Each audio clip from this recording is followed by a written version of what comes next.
So a few comments about tonight's speaker. Now, Bala, I don't butcher your name like I butchered Lewis's name. So Bala Chidambaram, yeah, close at least, okay? Yeah. He's the executive director and chief engineer of autonomy in the CTO's office at Boeing. So in this role, he's responsible for defining and executing Boeing's autonomy strategy across a variety of commercial and military programs. He's been with Boeing for, I think, 27 years, I believe. He's had a variety of leadership roles in areas such as modeling and simulation, hydraulic actuation systems, software standards for vehicle health management, and secure connectivity solutions. And his teams have supported a number of platforms you can see out here. He has a bachelor's degree in engineering from the Indian Institute of Technology in Madras, which is now Chennai, and a PhD in engineering from the University of California at Berkeley. So with that, I'd ask you to welcome Bala. All right, well, thanks, Dan. And thanks very much for the opportunity. It's really a pleasure to be here. I will say, like, I have 27 years at Boeing. Bala is actually part of one of those long Indian names, and the Boeing email system doesn't have enough characters for my first name. So they actually added, the way I go at Boeing is a truncated form of my real name, so I'll just say that. One other thing I would say, just to kind of set the stage, is you've probably heard about Boeing, and we've been in the news a lot lately for not quite the right reasons. So let me get that out of the way, and I'll jump in here. Yeah, so I have 27 years at Boeing, a variety of different roles at Boeing. I've been working in autonomy for a couple of years now. And it's probably the part of the, in my career, it's probably something that I'm most excited about, because it brings together all the different engineering aspects I've always been excited about: mechanical engineering, electrical engineering, software, systems, and now even AI and ML.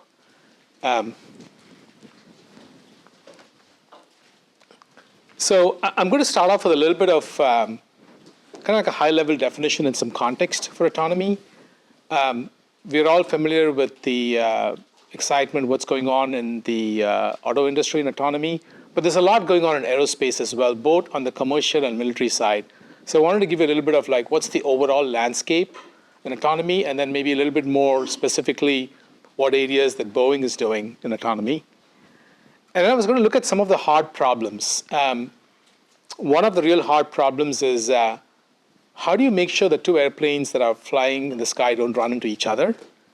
And there are ways you do that now, but when you go to autonomy, it becomes a much harder problem. And so what are the standards, things are being developed, but there isn't like a well-defined solution yet, and that's still evolving. So talk a little bit about problems like that.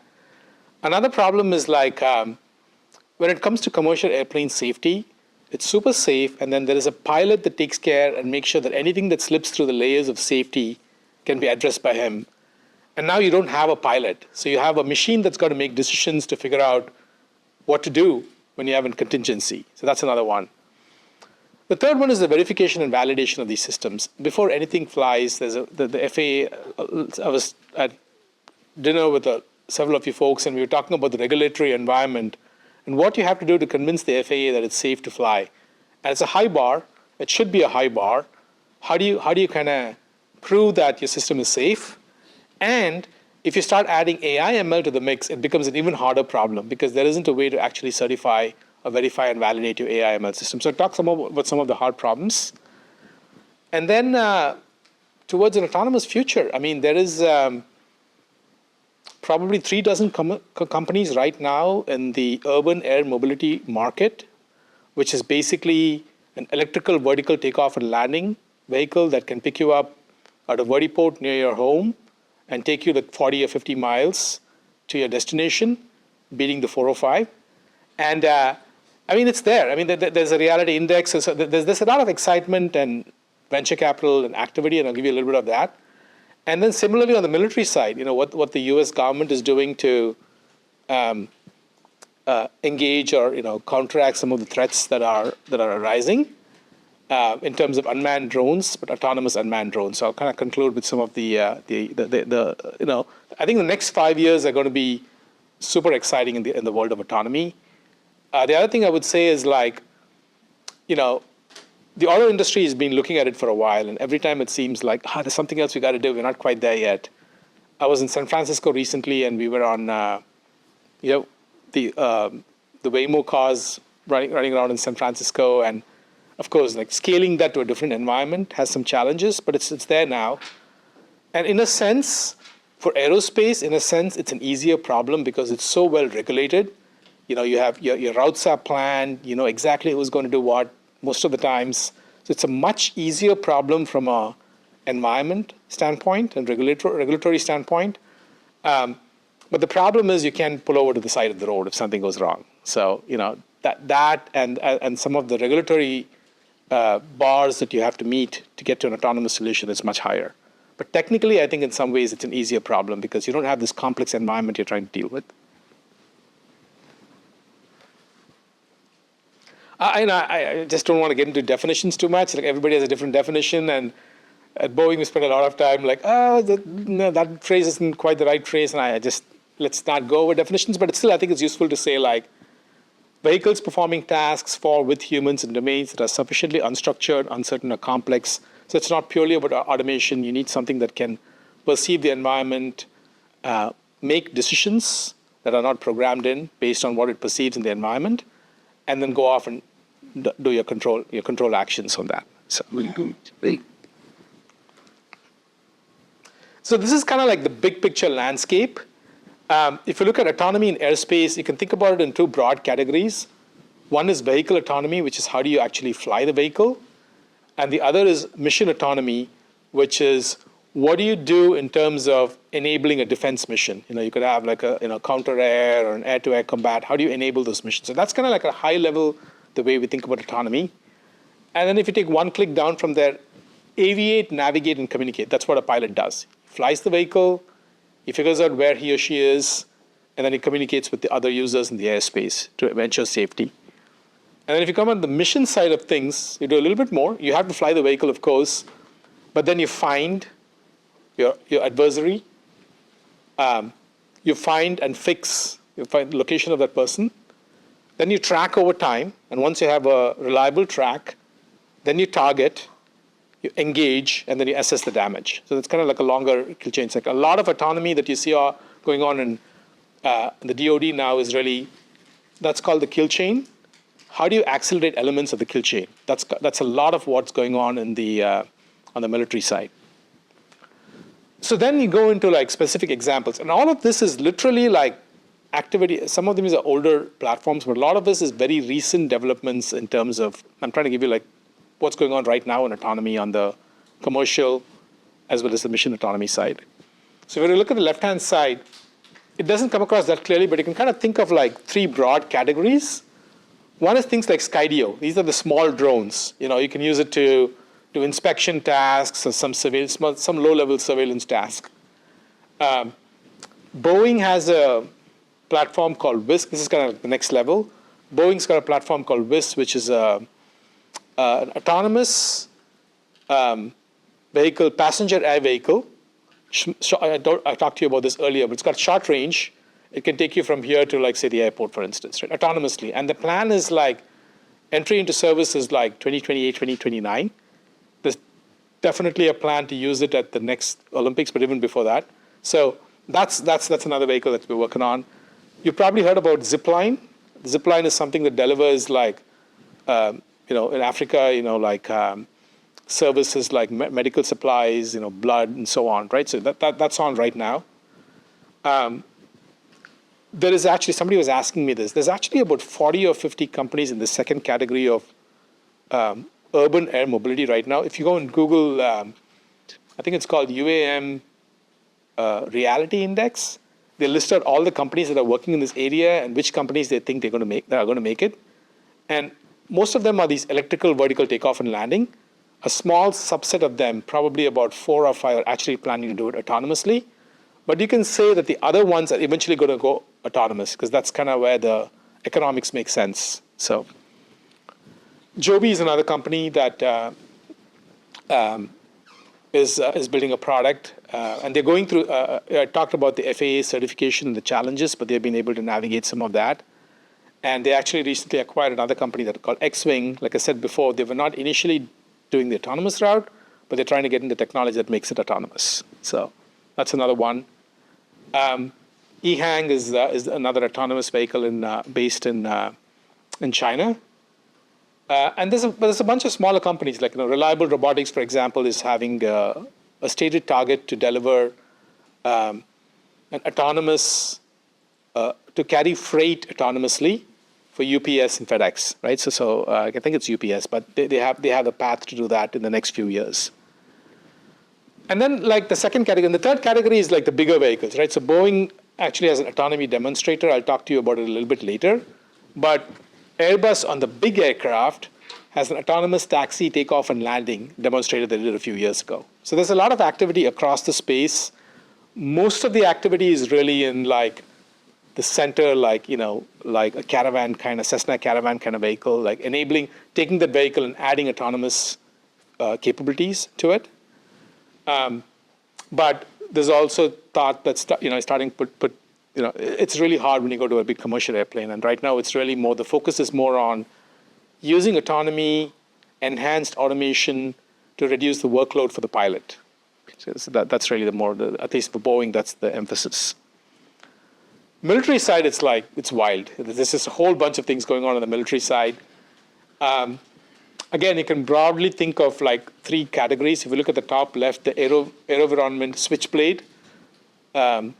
A couple of recent strategies in the DoD is something called Replicator. Replicator is like a strategy where you try to overwhelm your foes by having like large numbers of these small drones. Like 1,000, whatever, right? Large numbers. So you overwhelm your foes. But then there's a couple of tranches on Replicator.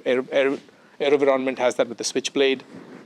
Boeing Skyron is more of a ISR platform, so you fly it, you're flying around, you're gathering data, and then you're using it for ISR. Marco was back to Dan's point, right? Marco Lavorato was one of the speakers earlier on, and I work pretty closely with Marco, and we wrote a proposal recently on how do you get autonomy to help rural and tribal areas where the infrastructure isn't there, or you don't have the roads may be underdeveloped and so on. So how do you develop them? And one concept was you have something like the Skyron that's flying around and mapping the area, and then you provide the map to a ground vehicle. I can't remember the ground vehicle. It's a company based in Riverside, actually, which would then get the data, and then that would actually serve to transport people autonomously from one location to another. So, and then so that whole one pillar is this replicator drones on the military side. The second big category are things like Kratos, Andural Fury, MQ-28, Ghostbat. These belong to another strategy in terms of something called as collaborative combat aircraft, CCA.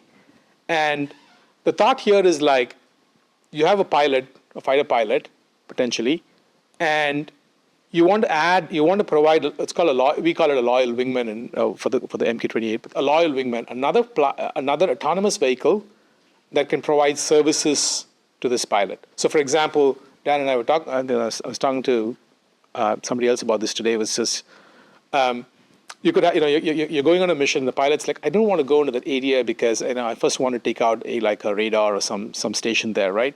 So you send this loyal wingman, and you don't have to give it detailed instructions. You give it like a mission. It goes ahead and does the task decomposition and goes off and figures out how to do it, and then it comes back and reports to you. So that's the whole collaborative combat aircraft. There's been a fair amount of activity in that space. And then some of the older, the bigger, larger, things like Northrop Grumman, Global Hawk, or General Atomics, which I think got pretty famous after the Gulf War, and the ability to not just do ISR, but kind of being used in lethal missions as well. So again, there's actually a grouping of vehicles, Group 1 to Group 5, and it's based on things like range, altitude, payload. And then in each of those categories, there's work going on in trying to make them autonomous. So, yeah, there's excitement in the auto industry and autonomy, but the Northrops and the Boeings, and there's just a lot of activity both on the defense side and the commercial side. And like I said, it is an easier problem. There are challenges, but technically, I think it's an easy. I don't know if you agree, but technically, I think it's a bit of an easier problem because you don't have the complexity of the environment, but then you have other things you have to care about. So, all right. Well, this is. I won't spend too much time on this. I want this to be a more general one. This is more like what is Boeing doing in autonomy? So there's 2 points I would make here without going into each of the categories here. But one is like a bunch of undersea vehicles, something called the XLUUV, Extra Large Unmanned Underwater Vehicle, for missions for the DoD. And there's something else called the Wave Glider. This is pretty cool. What it does is like, it gets energy from the ocean. So it's got this little thing that's kind of like under the water. And then the up and down motion of the water gives it the ability to propel itself forward. And it's kind of the inverse of an airplane, right? An airplane, like, you're getting lift by more, but now it's using the up and down to kind of propel itself forward. And it actually holds the world record for autonomous operations. You drop it off, like I think they dropped off in like San Francisco, and then a certain amount of time later, it navigates and all the way to like Australia. I mean, there's controls along the way, but it's kind of like, mostly bits by itself. And then there's a variety. I'm going to talk a little bit more in detail about WISC. Air-powered teaming system, you saw that on the previous chart. That's the MQ-28 that's being built in Australia. That's the law. It's called the Ghost Pat. That's the official name. But that's going to be this helping the pilot, offloading some of the pilot's tasks, and then going off and executing on that. MQ-25, that's a carrier-based refueling unmanned system. So you're an aircraft carrier, and you're trying to do refueling operation. Can you use like a unmanned vehicle to carry the fuel and perform that operation? So actually, I'm working on a few programs there. And there's also autonomous aerial refueling, which is like how do you apply techniques to make some of the things that a human would do? So when you're doing an autonomous aerial refueling, you have your tanker, and then you have a fighter aircraft that comes below, and then you have a boom, and then you use that to transfer the fuel. Now, kind of how do you make that whole operation more autonomous? So that's some areas that we're looking at. And of course, like, before all the hoopla about autonomy, you have spacecraft that are fairly autonomous. So there's just a range of platforms. The other point I wanted to make here is we're trying to look at different levels of autonomy, all the way from taking a particular function, a simple function, and making it more automated or autonomous. And this would help, for example, reduce the workload on a pilot, all the way to something like WISC, which is a autonomous aircraft, passenger air vehicle. It's going to take off and take you to LAX or wherever you want to go, and yeah, so it's kind of like degrees of autonomy. So, another really exciting one is something here. Again, I'll talk a little bit about this later as well, but the Cessna Caravan, we have a Cessna Caravan up in Seattle, and you can think of it as an experimental platform. So what we would do is we would instrument it. We would put like radar, LiDAR, electro-optic sensors, just put sensors on it. We have a computing cluster on the Caravan, and we do experiments. Yeah, yeah. Go ahead. You mentioned like the level in the ground vehicle, different autonomy level. Yeah. Level 1. Yeah. Is there something defined for aerospace? I've seen what he's talking about is like in the auto industry, and you folks may already be familiar with it. There's like level 1 to level 5 autonomy. Level 1 being like there's no autonomy, to level 5 being there's complete autonomy where the vehicle can take care of the key there is like the different. It's called ODD, operational design domains. I don't know if it's a design, operational domains, and fully level 5 would be like any domain, right? It can take care of it. I've seen a few. I actually have a chart on that. I've seen a few different ways of putting of defining levels. And I think I've used one. But yeah.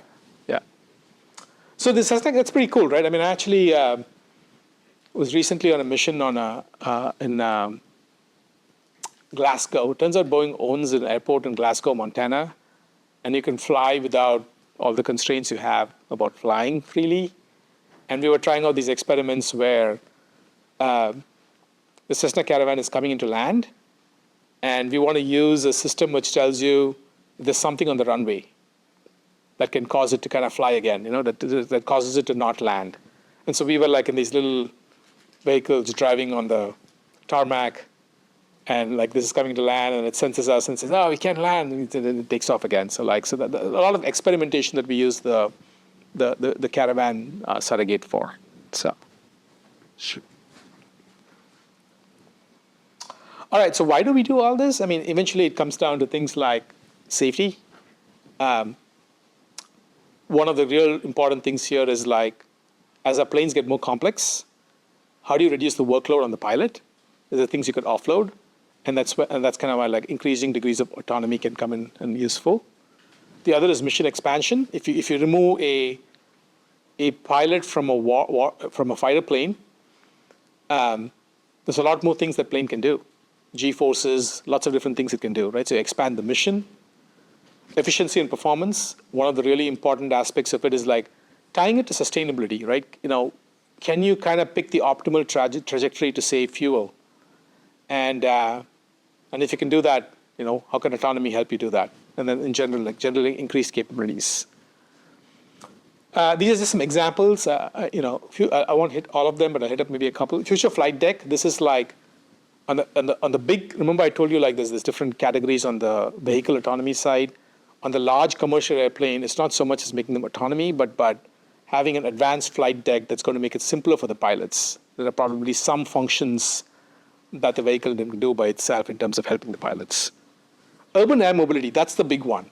Just like you have your cars on the road taking you, can we come up with a solution, hopefully by 2028 or 29, where we can, transport people? I don't know what you think. It's a challenge, but it's a hard problem. Can we do that? I've seen a lot of work in things like the trucking industry too, right? I mean, if you have like long distance, the trucking industry, again, it's a little bit of a simpler environment, but you have this huge vehicle traveling at. Oh, I got to tell you this. I was in Mountain View a couple of weeks ago, and there was a company called Applied Intuition, and they do some software for autonomy, and they took us in a big rig. They put us in a big rig, running on the freeway, flying at 70 miles per hour, and they had a safety pilot, but that was driving itself. So, yeah. Well, in a situation like that, I would say it's probably really nice to be in the big rig. Yeah. So. ISR applications, a lot of the defense in terms of strike, air-to-air. I talked about maritime. The other thing is like planning and decision aiding systems as well. I talked to you about the kill chain on the military side, military mission autonomy side on a couple of charts ago. And so how do you shorten the kill chain? How do you make decisions autonomously using the data that you have, potentially using AI and machine learning based techniques? So.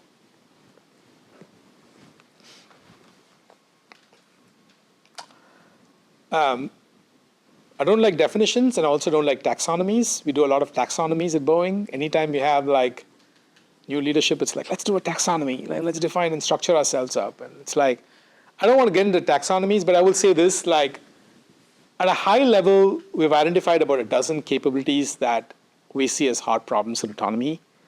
And the ones in green are the ones I'm going to talk in more detail about, the specifics of what, the air-to-air conflict. How do you make sure you don't run into another aircraft? Contingency management. How do you manage when something goes wrong, which we humans are really good at doing? How do you get a machine to deal with when things go wrong? And then how do you trust autonomy? Right? Especially when you start using AI, ML to enable autonomy, how do you bound that space? How do you have trust in autonomy? And then we came up with about a couple of hundred lower level functions, because as we build this and we want to certify at that level, so lower level functions. And then the infrastructure, software framework, and tools becomes really important as well. I mean, if you look at, what it takes to, if you think about why is it that Waymo has a challenge in terms of scaling beyond the particular environment, you need to get these high definition maps, you need to maintain these maps, all of those real things you have to do.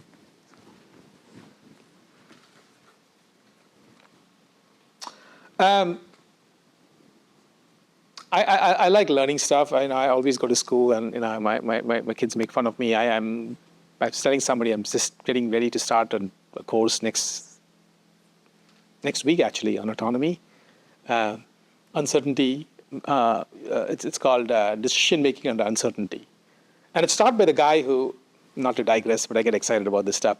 It's taught by a guy who came up with this whole system of how to make airplanes not crash into each other when they're autonomous. So he's actually going to be teaching. I'll talk a little bit about it on a later chart. But this is something I found in Coursera. There's the Steve Baslana. It's really more for the auto industry, but it's very applicable to what we're doing. What are the sensors, right? LiDAR, camera, radar. We use mostly radar.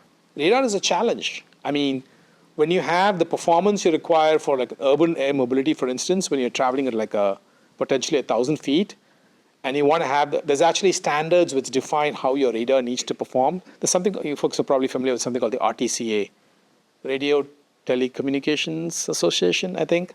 They come up with standards. And the standards for radar, and there's nothing on the market that meets the standards right now. Because when you're flying at those lower altitudes, like in urban air mobility, you have ground clutter. And so there's challenges in the radar space. Perception and mapping, which is like, how do you know where you are? How do you know what's around you? Sensing that environment. You can use radar to do that, of course. This is a hard problem, motion planning and decision making. And this is a little bit of an abstraction. Even though the mission autonomy and the vehicle autonomy will call it different things, essentially it comes down to these functions. Motion planning, decision making, and then, of course, you have a controller. It could be all the way from a simple PID controller to more like linear quadratic control and all of that. And it becomes important because when you have something like an urban air mobility vehicle that's got like 25 minutes of flight, and you have a trajectory, you want to optimize it, to as much as you can. And then you get into something like your model predictive control and just making sure that you optimize that. So, and then of course the actuation, which is actually the power. And then and looking at all of this as a system supervisor, right? You need something, you don't have a human, so you need somebody who's looking over all of this and making sure are things going well? If things are not going well, what do you do? And so on. So you kind of have a system supervisor. So it's a framework. We have more detailed frameworks, but it's kind of applicable to any kind of like autonomous vehicle development. This is kind of interesting, and this is a quick aside, but we're looking at the aerospace and automotive domains and like relatively who did autonomy and who learned from whom and all of that. So the x-axis here is like all the way from 1895 to 2025. And then the y-axis is like the levels you were talking about, all the way from level 0 to level 5. And it's kind of interesting, right? First car, 1895, first pilotless airplane, 1905. The blue line is aerospace. And you can see for much of the past history, aerospace was actually, higher levels of autonomy than the auto industry, right? You had the autopilot, 1915. Now, autopilot is like a particular phase of flight, right? Cruise phase of flight. And then, of course, when you expand the autopilot, then it becomes more complicated. But you can kind of see you can see TCAS.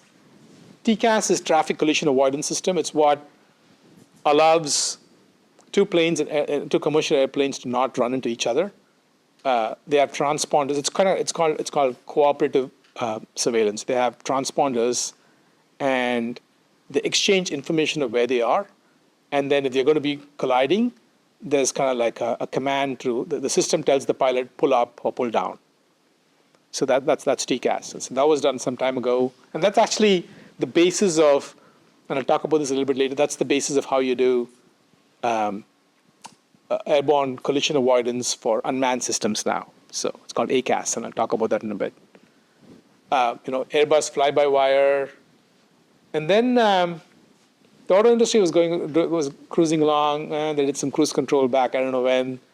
And then came the Grand Challenge. Folks remember the DARPA Grand Challenge, which was navigating this complex course in, I think it was Bairstow, Nevada. And Stanford won that with Sebastian Thrun, and I'm trying to remember the name of Stanley, I think was the vehicle. CMU was a participant as well. But they won that, and that kind of, things took off from there. Google picked it up, lots of investments and so on. And so now, like there's a lot of activity on the, Waymo 1, like I talked about.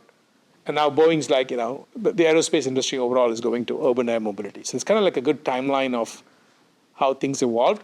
And the other really interesting thing here is you can kind of see the cluster of activity here just very recently, right? And I actually think the next 5 years are going to be probably amongst the most exciting in aerospace autonomy. Tim, by the way, is my boss. He's the VP of autonomy at Boeing, and a lot of he comes to us from the DoD. He was an ex-DARPA program manager.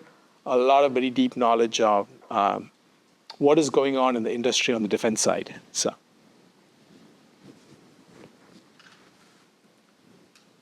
okay, hard problems. I kind of talked about 3 hard problems. I'm going to go into those in a little bit more detail. One is how do you make sure 2 airplanes don't run into each other when machines are flying them? The second is there's no pilot, things go wrong, what do you do? And the third is how do you trust autonomy, especially when you start adding AI ML to the mix. So this is a NASA urban mobility. So they identified some of the grand challenge problems, and I talked to you about some of these problems before.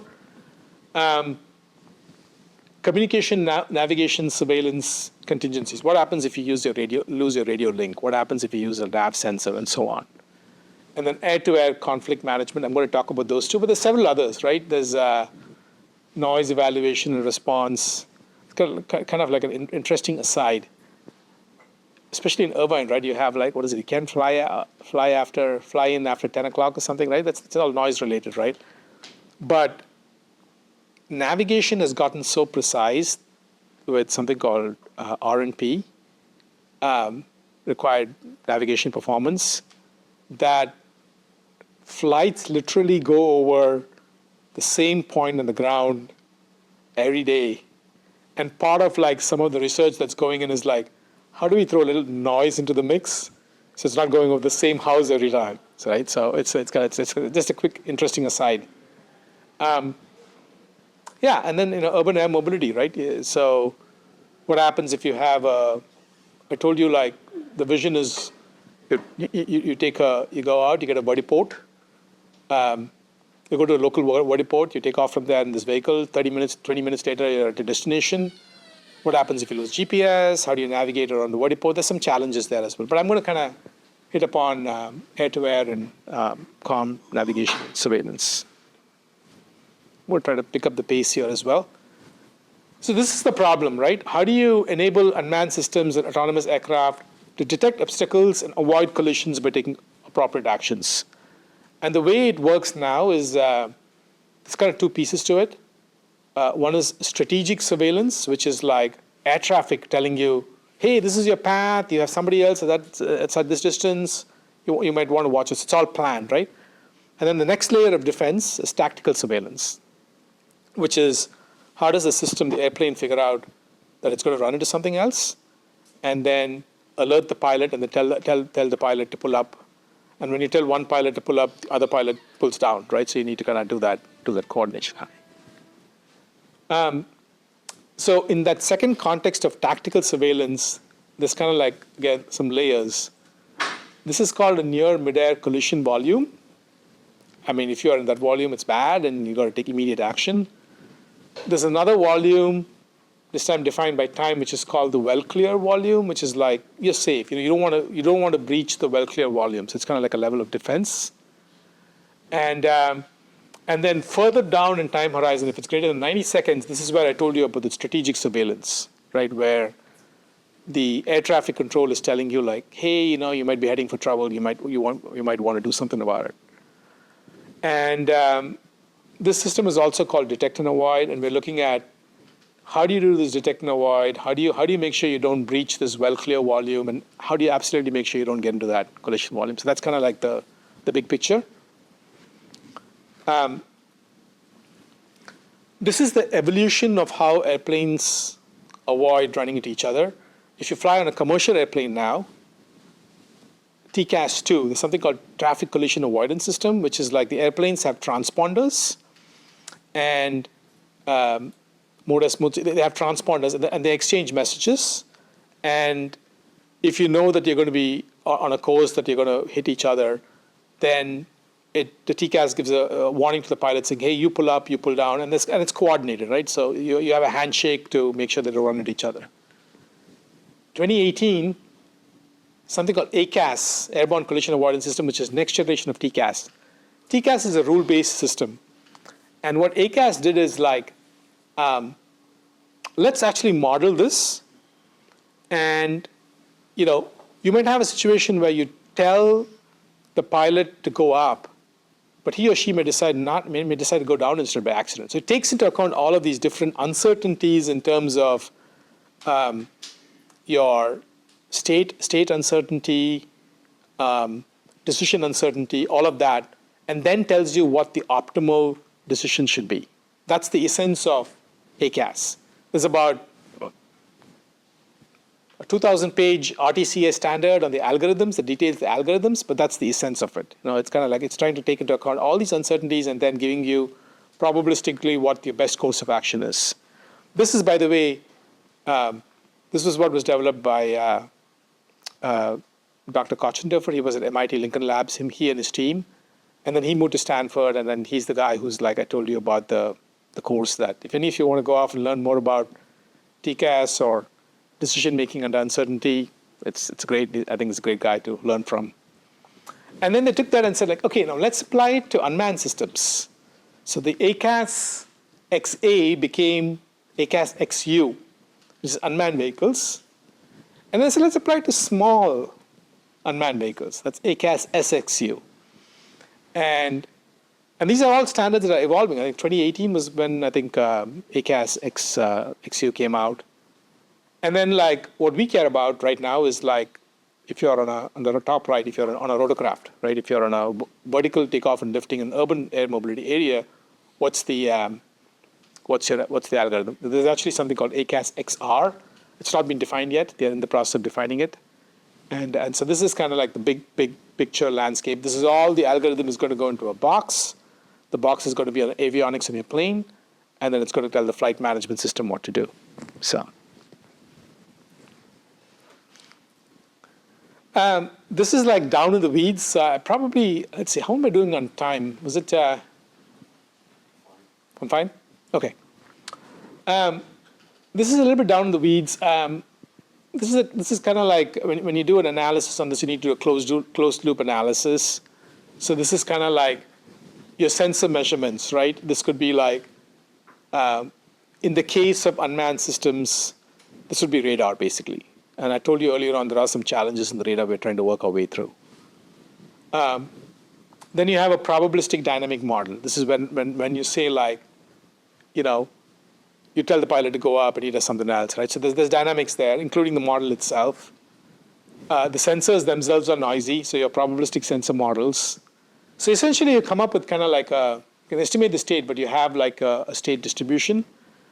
And what this whole ACAS family of algorithm does is offline, it runs all these different potential variations, takes the potential uncertainties into account, and creates this lookup table.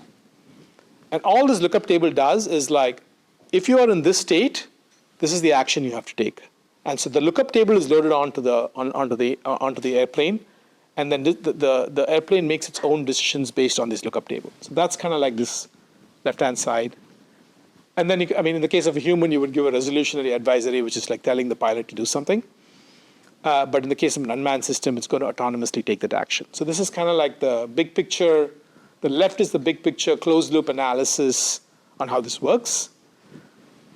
the right-hand side is, let's see, if you look at this, the x-axis here, let me start with the y-axis first.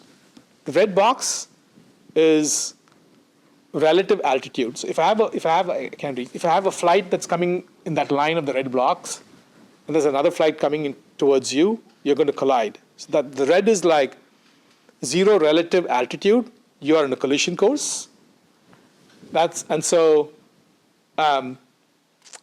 The y-axis is basically altitude, and I just told you what the 0 altitude is. I should have marked this out.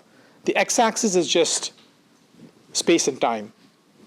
And so what this is telling me is like, if I know that this is basically dynamic programming. If I know I'm going to be hitting that red box at a particular time, I take one step before, and I have to decide on what action to take based on what state I am in. So I take an action, and I could end up in any one of those different states. It's probabilistically end up in any one of these. Given that, and depending on which state I end up in, I have different rewards. If I end up in the state with the red box, that will be really bad, and so on. So it takes that into account and tells you what the optimal action is based on the state you are in.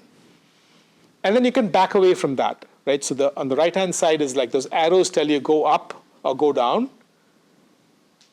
It computes this. It computes all these different permutations. It computes that, and then it loads it on the airplane, and this is the state action thing that I talked to you about before. So that's kind of like the ACAS X concept. This is a specific example. Remember I told you that 0 altitude, the red line, that's here. And this is the time to potential collision, again, the x-axis. And if you are here, right, you climb. If you're here, you descend. And there's some dead zones here. The reason that it doesn't tell you to do anything when you're 5 seconds away from hitting something is not good. But the reason it does that is the ACAS standard tells you, like, the TCAS standard tells you it takes 5 seconds for the pilot to react. See, there's nothing, it doesn't matter. So that's the reason that's red. So anyway, this is like the optimal action policy to kind of avoid collisions.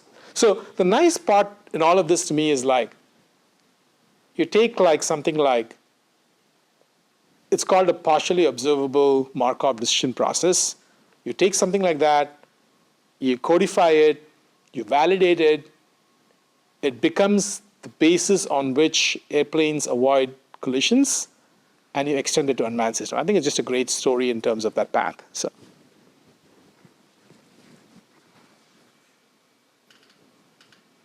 I'm probably going to skip this. Yeah, go ahead. Correct. Yeah. Here's a we got the delay alert correspond to left. This guy? Or this guy? Yeah, the one on the left. This guy? Yeah. This is very interesting. So what this is a really good catch. So what this is saying is like, I'm heading right at you. You are probably going to do something as well. I might do something as well, and that's not good. So let's wait a while before I decide what I want to do. That's what it is. So that's why like delay avert to avoid unnecessary or incorrect alert. Because when you talk about the cost models, running into the red box is bad, but something that's also bad is constantly changing what you're going to do, because the airplane is going to go like, you got to decide to pick an action and don't keep going back and forth. So this takes into account the cost that the other person make a move, and then you're making a move, and so on. It's that wait before you commit. That's the reason you have that little sliver there, delay alert. Yeah. Why is the shape like that?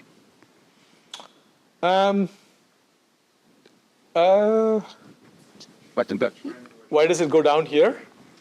Let me think about that. Delay alert to avoid unnecessary incorrect alert. So as you get closer, and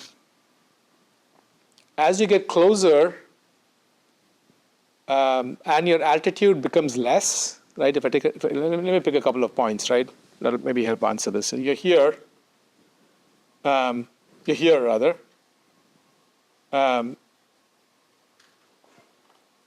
No, actually, let's pick this point and this point, right? Here you're too close, right? So at this point, it's like you can't wait any longer, because you've gotten to a point that it's too close. Whereas here you have some time to look at and judge at what the other person is doing. So it's a function of the, and you could probably shape this depending upon the cost you assign to all of the different states you end up in, right? Because in all of that, red state, you can probably, the shape of that depends upon the cost that you're assigning to those different states on the right-hand side. Yeah, sure thing. I wanted to maybe just hit on one more thing, which is the contingency management. This is what humans are really good at doing. You want to determine the safe operation in the presence of failures. Now, as you know, airplanes are typically like triple modular redundancy. Many things have to go wrong before something bad happens. You have your backup systems. So that's the redundancy, the architecture design algorithms that isolate system failures. And you're going to have a lot of these system failures, but you have a way to manage that. Now you have a pilot in the loop, which is the actions that you have to take in the presence of failures that's detected by redundancy management. The redundancy management is usually like an avionics thing in the background that automatically takes care of it, whereas this is a system that has to understand the faults, understand which is the severe faults, and then take the action that a human would take. And you have to simplify, right? There's only a certain set of actions. You might have a large set of potential faults, but by the time you come down to the actions, it's going to be a very simple set of actions. This picture shows you, like, you have waypoints defining it. You have a primary waypoint.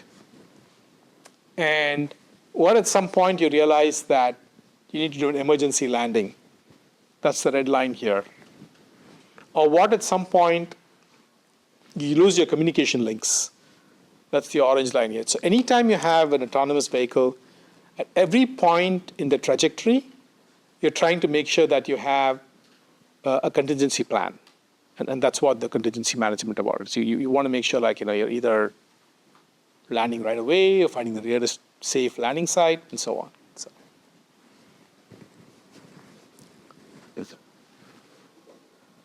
I'm going to skip this. I think this gets a little bit into the details of the contingency management.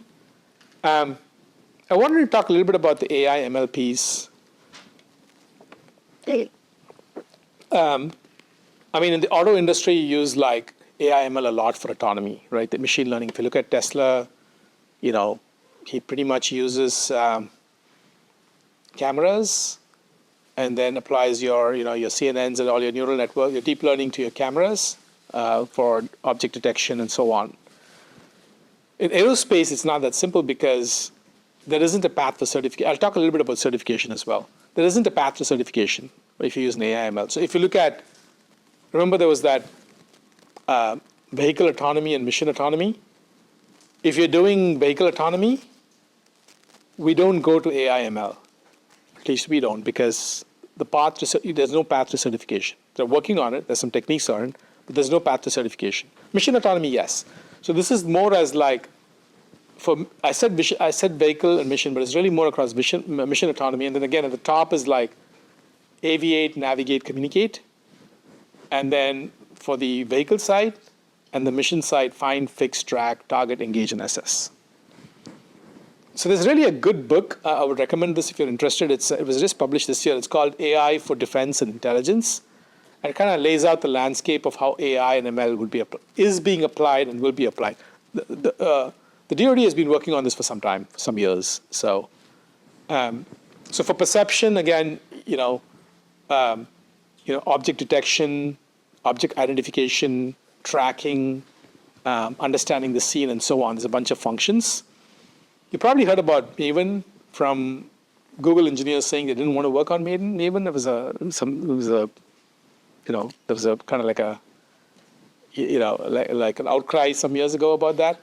But basically, you're developing AI that could categorize and identify a lot of surveillance footage that's gathered by your drones or whatever else. So this is all aerial one. And there's similar things on the space side too. Planning and decision making, it's often like some kind of an underlying optimization problem. You could have your mission planning, you could have your resource allocation. If you have a certain number of weapons, certain number of targets, how do you do that allocation? Routing.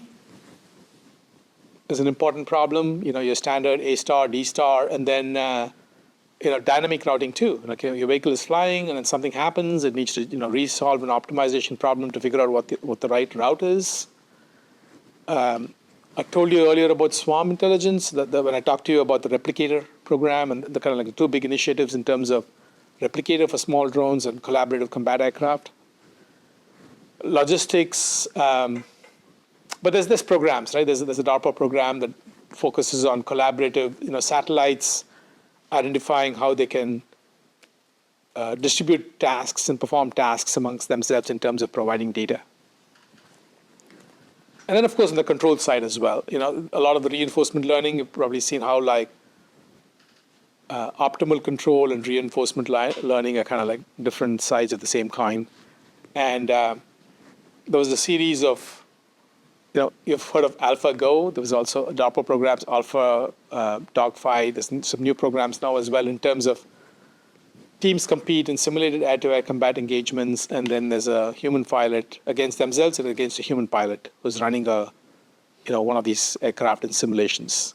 And there's been a lot of evolution. I just gave you one example, but there's been a lot of evolution. That's a really good book. It kind of lays out like how AI is evolving for defense and intelligence.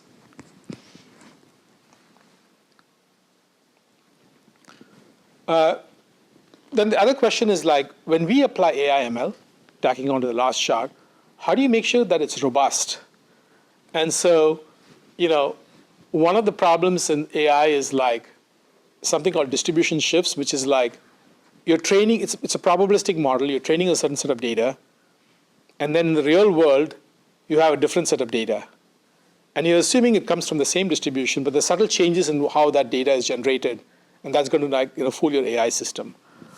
A good example of this I read about is like, I think it was AlexNet, right? The database of images that was successfully kind of like the breakthroughs and some of the breakthroughs in terms of applying deep learning. And they tried to replicate it. And so in all of these machine learning, you have to label the images, right? So it's a manual process. So they had like Mechanical Turk, they had people actually going off and labeling these different images. And it didn't perform, that set didn't perform as well as the original AlexNet because there were subtle variations in how people label images. So the point being that the distribution shift really throws things off. So that's one thing. Model explainability and verification, we need to know why the system is telling you something. There was a good example of X-ray where the machine learning system looks at a lung X-ray and marks out a region as cancerous or whatever it happens to lungs, I don't know. And the doctor looks at it and says, that doesn't make any sense, right? So you don't have any explanation. So then the question is there's something like saliency, which is can you say which pixel in your image is causing what to be detected by the system, right? So kind of like that saliency. So that's another thing. Uncertainty quantification, it's another thing. You can't test against all of this, especially in safety critical application. How do you kind of quantify uncertainty? In machine learning, there's a lot of emphasis on accuracy, but what is the uncertainty and confidence bounds, and how do you take that into account? And I told you a little bit about the closed loop analysis earlier on as well. Another good course you could do is Designing Reliable and Robust AI Systems. It's a 5-day course offered by Anthony Corso and Brian. I'm doing a lot of Stanford selling here, even though we talked about it. So, but that's another really good one. It's a 5-day online hands-on program about AI/ML, robustness in AI/ML.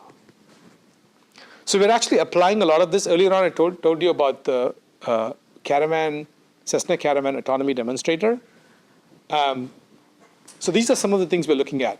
Runway clear. This is the one I told you about where we were in these little cars on at Glasgow Airport in Montana, and then you had a caravan come in to look at it. It's got an optical system. It's looking at you, and it's saying, no, I can't land here, and it kind of takes off again. Perception auto land. You're trying to use imagery to come in and do your auto land. Follow me taxi behaviors, and when you have multiple airlines lined up when we fly. How do you follow the airplane in front of you? How do you avoid collisions?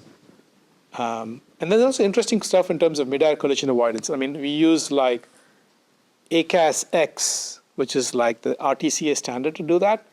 But there's also like machine learning based approaches to that. So more researchy.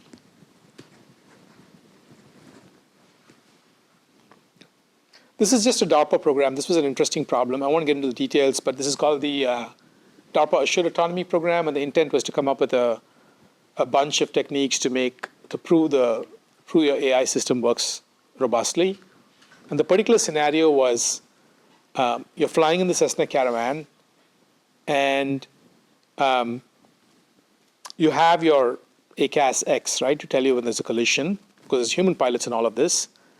And then you have another airplane, Diamond something, flying at you. This was all done in real flight. And you use a reinforcement, and there's also a weather cell, simulated weather cell, bad weather. So you use a reinforcement learning algorithm to route to route yourself safely. And there's runtime monitoring, which tells you when your reinforcement learning algorithm is failing. And so the data, the recommendations you're getting is not good, you can go to a backup plan. That's the runtime, the whole notion of runtime monitoring.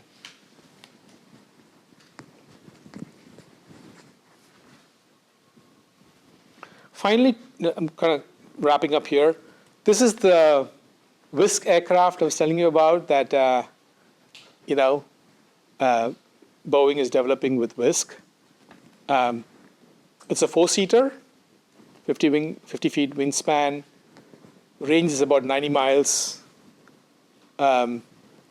Speed, 100 knots.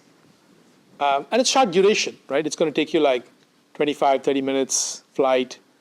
And it takes you from the business model is like it flies autonomously. You have some kind of a supervisor that's kind of tracking you, but that supervisor can track multiple aircraft. It's a multi-vehicle supervisor. And there's a fair amount of activity going on Whisk. You probably read the news. Whisk was a subsidiary. It was Boeing invested in Whisk. This was a Larry Page company, and then I think it was last year that Boeing outright bought Whisk. They're based in Mountain View. And a lot of the work I do personally is like actually on Whisk, both on different aspects of the capabilities that they need. So, what do you think? Who'd be happy to fly on a autonomous, unmanned, 4-seater? Jeez. Thank you. Okay. If I can skip the traffic to LA. Yeah. Perfect. How's it different than a helicopter? Well, one, it's electrical, right? So the noise, you can't have a helicopter take off and land in an urban area. The noise is a big aspect of it.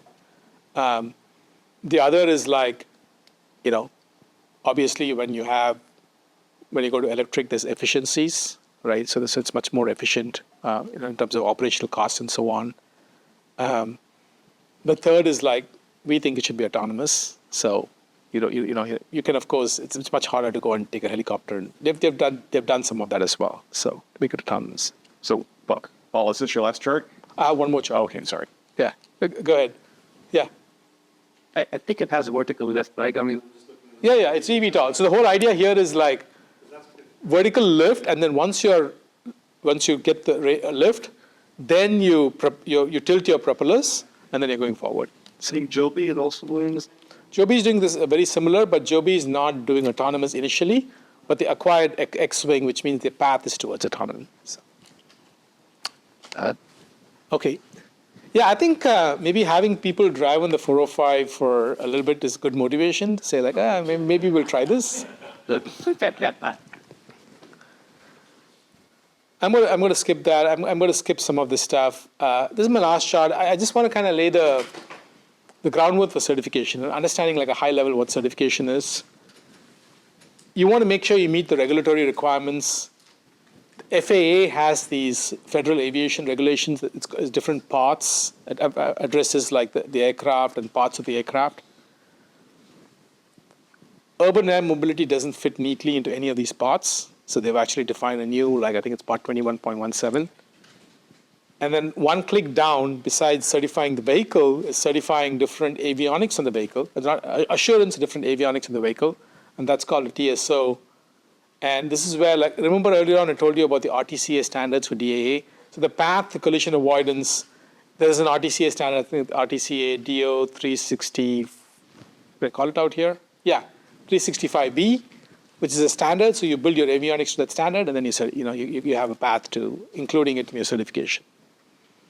So, and it's a hard problem, but it's not an impossible problem. It comes down to safety assessments, environmental qualification, hardware and software assurance. So, I think that's it. I'll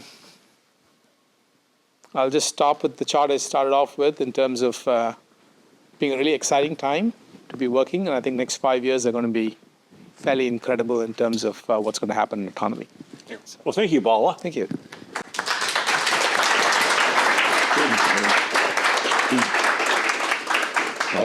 So let's open up to questions. Anyone have a question for Bala? Yeah. Yeah, so earlier you mentioned the concept of like the system supervisor. Yeah. And how it's looking after like the other components and monitoring them and everything. So like what are some of the metrics it uses to determine if like the system is doing well or not? Yeah, so there are the standard things that you would do in avionics generally, right? You would have like a built-in test, and there's a standard set of things that you would do anyway in terms of avionics.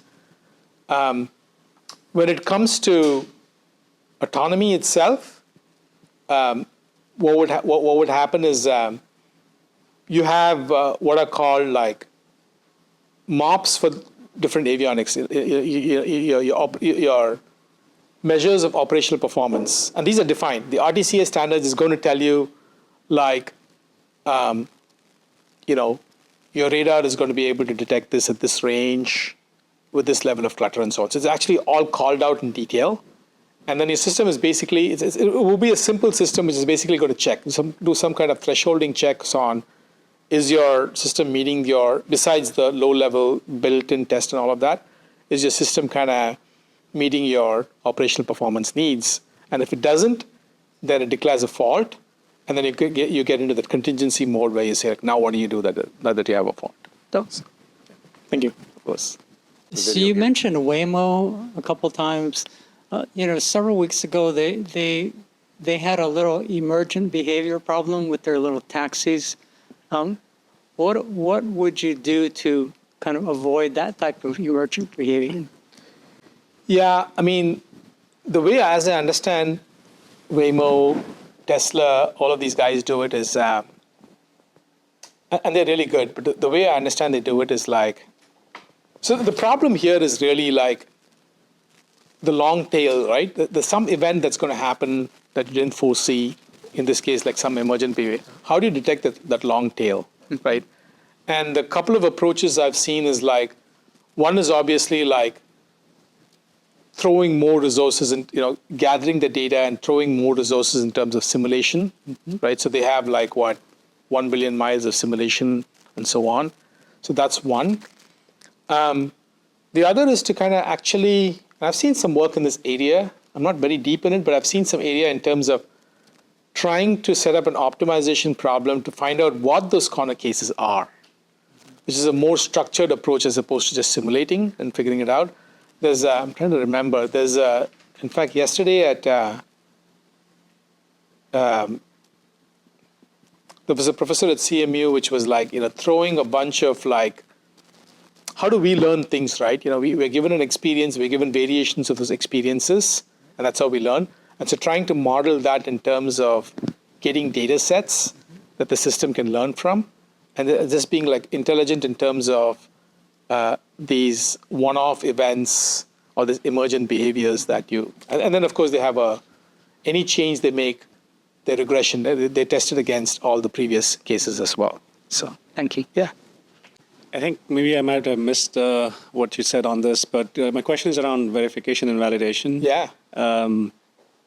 I think there's the vehicle autonomy and mission autonomy, and I think mission autonomy, by the nature of it, it's more complex. Yeah. Is V&V more complex and a difficult challenge for that, or in general for autonomy? And if so, why? V&V is in general a challenge. I actually should have had a chart on V&V, but I can tell you, like, I can give you an example, right? So let's maybe think about using like a vision system for autonomy, for perception. Now you need to model the camera, which you can do, and you need to model the environment and the variations of the environment with a high level of fidelity that you have confidence that when the system tells you something, if you use a deep learning, right, it tells you like, yes, you have confidence in that estimate. So I'll give you a very specific example, right? So if you use Unity or Unreal as your environment, that isn't really set up for visualization, it's good. But in terms of using it as an environment to fine-tune your perception algorithms, it's inadequate. If you want to actually use a system like that, you would need some kind of like high-performance ray tracing approach where, think about it, you're driving, you have a reflection on something, right? Or you have shadows. The ability to capture all of that, right? That's when it becomes into much higher fidelity in terms of how you model the environment. So that's some of the challenges in the. So how is it done right now? I mean, how is V&V performed? It varies. Obviously, you want to do a lot of V&V in like simulation, back to her point, right? So there's a lot of like, you drive 1 million miles and so on, 1 billion miles, and then you kind of like throw all the different corner cases at it. There are more deliberate approaches in trying to identify what corner cases might trigger your system to fail and use that to kind of look at safety. So that's another one. Yeah, so I think simulation and advances, I think one of the biggest challenges in this space, of course, we've been doing simulation for a long time, but the high fidelity simulation of the sensor itself and the environment is what's kind of like a little bit unique in autonomy, right? If you look at Apple, Apple's got a special programs group or something they call it, where like, I was looking at like, who are these guys hiring? The people they're hiring are like people who understand sensors at a very low level, like down to like, what does your temperature do to your silicon, right? That level of understanding. So, yeah. So, obviously, it hasn't come out. The program that you were talking about hasn't been released to the public yet. So this is more of an academic question. But would it require more computing power? Say we were to fly through Los Angeles, it's skyscrapers, lots of different obstructions, as opposed to a rural field, much fewer obstructions. Would that require more computing power? Like, say, I guess what I'm trying to say is like, would there be different computing power quotas depending on where you fly it? Or I think that's probably more true on the military side of things, on the mission side of things, where you have like complex environments and you're trying to do more. When it comes to like vehicle autonomy, for instance, the reason you're not going to be using any kind of machine learning and the computational intense needs of machine learning, you're probably not going to be using a GPU, right? Because there's issues like there's challenges in certification of that, right? So it's an easier on the vehicle autonomy side. It's an easier problem. You mapped out everything. You don't have that much uncertainty in the environment, right? You have like a radar that's probably going to tell you where things are, and that's a simple like range, elevation, azimuth, right? So that's all it's telling you. So it's yeah. But when it comes to the on the mission autonomy side, that's when you have a lot more complexity and you have uncertain environments. You probably will be using AI/ML to deal with the computational complexity. Yeah. So my question is about the Whisk vehicle. So I guess, are you guys planning to have like a lot of different like facilities around everywhere for you guys to like take off and land in for Yeah. like people who are using it? Yeah. There's actually, I put the link in the presentation. There's actually a ConOps for WISC that's public domain. You can go to the WISC Okay. website and look at the ConOps. And some of the things is this concept of a operational center where you would have like a person supervising multiple vehicles, the multi-vehicle supervisor. You also have landing pads, and then you would also have emergency landing pads along the route. So if something goes wrong, when you're going from point A to point B, you're going to have, remember I told you about that every point in the trajectory has if there's a contingency, you got a path to land. So you would plan out where you would have these other landing sites, Okay. emergency landing sites. and That's stuff. good. Do you, I guess, like, do you know, if you wanted to fly on it, do you guys like plan on like just like having them go to like a website, like the Boeing website? Yeah, I mean, the concept would be like, just like you do an Uber, the concept would be like, you call your vehicle and, there's a buddy port near your house. The hardest part of this is probably getting to your buddy port, but you get to the buddy port and then, I can tell you like, quick aside. When I first hired into Boeing, right out of school, one of the perks of the job is you could call a helicopter. I used to work on a Seal Beach, and I used to work with Rockwell Science Center in Thousand Oaks. You don't want to again deal with our good friend here, and so you would call, and you get a helicopter outside your office, and then you take it to. Anyway, not to digress, but that was one of the cool parts of the job. But yes, the concept of operation is it will be as simple as an app that you call and you get it. Do you know, another follow-up question, I don't know if I'm allowed to ask this, but like, do you know like how much it would cost like per flight, or like, does it depend? It's meant to be very affordable. Yeah. The whole thing is mass scale. It's meant to be like, I don't know the exact price, but it will be probably a little bit more than a cab ride. That's good. Yeah. That's the vision. Because I have a coworker who flies in from the Bay Area to Irvine every week. So I think like he would really appreciate that service. Yeah. The challenge is the range. We get only 40 miles. Because it's Okay. electrical and you have batteries. Oh yeah. Our range is, but there is a market that's also looking at regional transport autonomously. Yeah. But that's a little bit less evolved, but Yeah. I think we'll get there. Yeah, sure. Thank you. Yeah. You mentioned, right, supervisory and risk. So is there a ground station? There is in the case of the WISC ConOps, and this is public domain, there is a multi-vehicle supervisor in a operations center, but the vehicle is going to do things on its own. This is just kind of like if something goes wrong and you need an extra level of intervention. Yeah. But so I think that's part of it. Something might take is increase weight, autonomy is in the risk. Exactly on the vehicle. Right, mission, especially to communicate and get, so it probably has their communications. Am I? Yeah, there would be like a multi-vehicle supervisor who's looking at these different things, not so much as sending commands, control, and all of that, but looking at awareness of where these vehicles are, right? So It's just a monitoring. it's just a monitoring part. It's a monitoring part. And the vehicle is like sense and avoid, right? The ability to airplanes to avoid colliding with each other. You can have a ground-based radar. You could send a signal to the aircraft. That's not the model. The vehicle is deciding by itself that It's to one thing. Okay, well, let's thank Bala again for a wonderful presentation.